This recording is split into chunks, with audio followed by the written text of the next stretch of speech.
bata. Hello! Hello! Narito tayo sa kubo na aking ngayon binisita sa loob ng isang buwang mahigit. Ating bibisitahin, ano? Alright, mga bata. Ito yung kubo. Yan ang kubo, ano? Ang kubo ay ito. Against the light. Against the light. Sa ating lesson, ang kubo ay may mataas na hagdan. May silong kung saan doon inaalagaan ng mga hayop. At ito nga ang pambansang bahay natin. Ang ating mga sinaunang mga ninuno o kahit ngayon ay ganun pa rin. Pero ito yung modernong kubo. Yan. Walang silong. Konkreto ngayon ang hagdan. Walang hayop sa ilalim. Yan. Pero kubo pa rin yan. Yan. Dinugtungan ng kusina. Pasukin natin ang kusina ng kubong ito. Wow. Napaka malinis pa naman. Yun. Ang cactus natuyo na. Natuyo na ang cactus na pabayat na iwan dito. Pasok tayo sa labas muna. Papasok tayo sa kabahayan ng kubo. Ng bahay kubo. Ang lugar na ito tinatawag namin Casa Kubo. Meaning, salitang Kastila, casa, bahay. So, dinugtungan natin ang kubo. Casa Kubo ang tawag namin sa aming kubo. Gandang pakinggan na. May CR din naman, oh. Yan ang bowl. Tinakluban na ng planggana. Walang tao. Subo. Yan. Ito yung kubo na sinasabi ko, mga bata. Nung sa lumang kubo, ganun din. Ito lang ay medyo maganda kaysa palibhasa nag-evolve. Gumanda na. Ito yung pinaka-terrace. Tingnan natin yung likod. Wow, may balingan ako dyan, oh. Kaso lang gubat na. Okay, lalabas tayo. Titingnan natin kung paano natin ito lilinisin.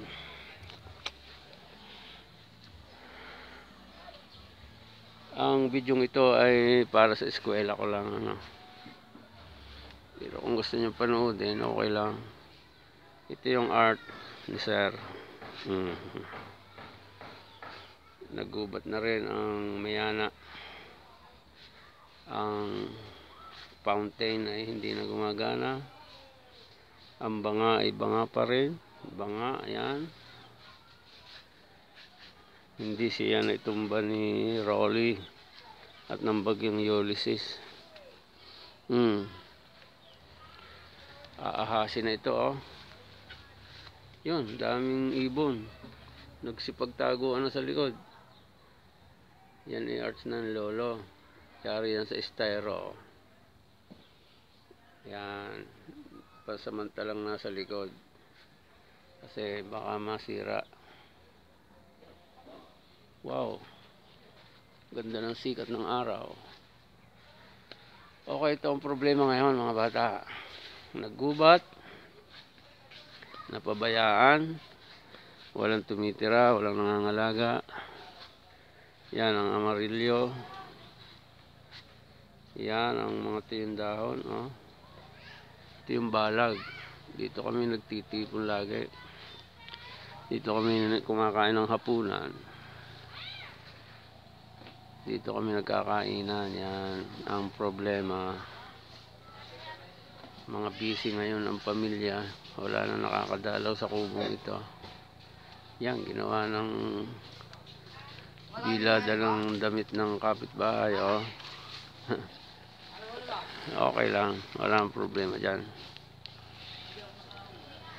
Ito, tingnan natin yung gate. Ang gate na ginawa ng inyong lingkod. Yan, binuksan. Tingnan natin kung okay pa. Tutukan natin.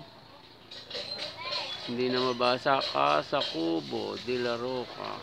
Tuloy po kayo. Dating ay mayaman, ano? Pero yan ay bahay kubo, ang ibig sabihin. Casa Cubo.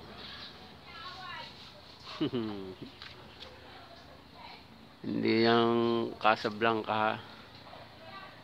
Yan ay simpleng bahay kubo. Kaya casa meaning bahay.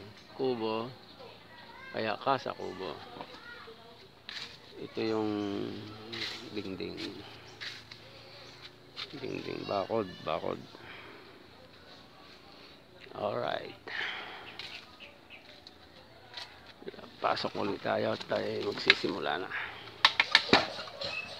Ang una natin gagawin ay magputol itong mga nakalawit. Ang aking ilaw. Yun, ang ingay ng kapitbahay, ano? Hindi ko alam kung ano kinukwenta ng mga yan. Simula ko dito, ha? Sisimula tayo. Okay, set up. Putulin ito.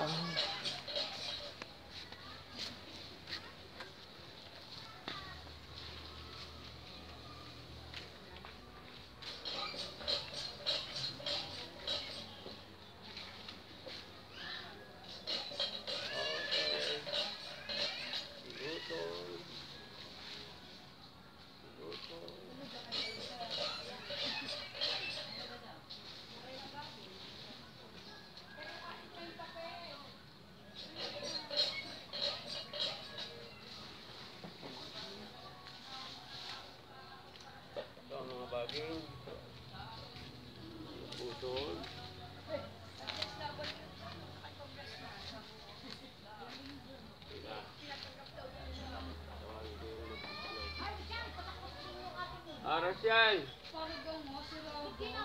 Rosyal.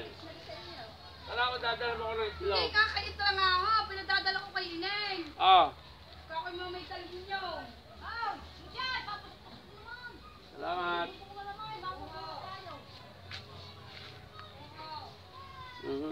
Tapos na tayo.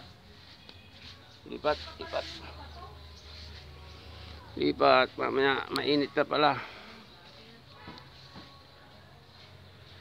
Ito yung landmark. Ano ang tawag dito? Yan.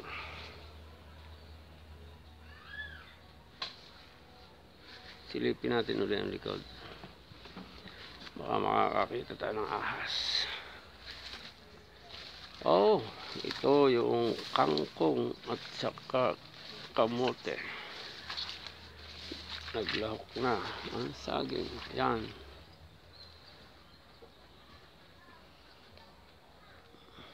Ahas. Ang ratilis. Hindi ko puputulin ang ratilis sapagkat ang ratilis ay maganda. Masustansya daw yan. Yun ang berries na masarap.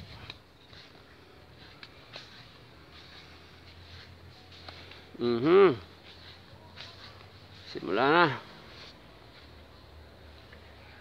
na tayo. Ito ang aking unahin. Ito unahin ko. Ito malungkot. Pag walang tumitira, walang nagdidilig yan.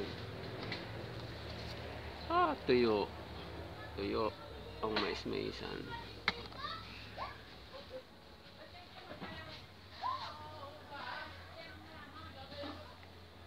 Ay. Okay. Palagay ko ay ito, sinampay na damit. Sinampay na damit na ang pinsan. Yan. Ito yung bonsai. Narin pa ang buhangin, nakatambak. Okay. Ay.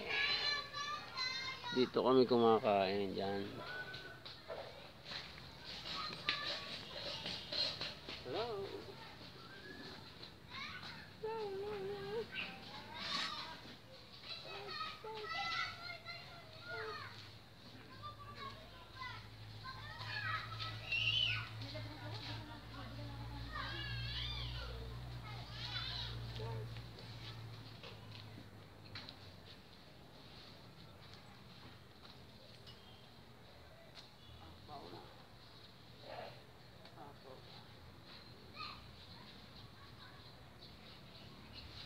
Okay, tama na. Tama din na. Ano? Ito i-upload ko. Gusto ko lang i-upload. Kung gusto nyo manood, ay panoodin nyo. Salamat. Bye-bye. Bye-bye. Bye-bye.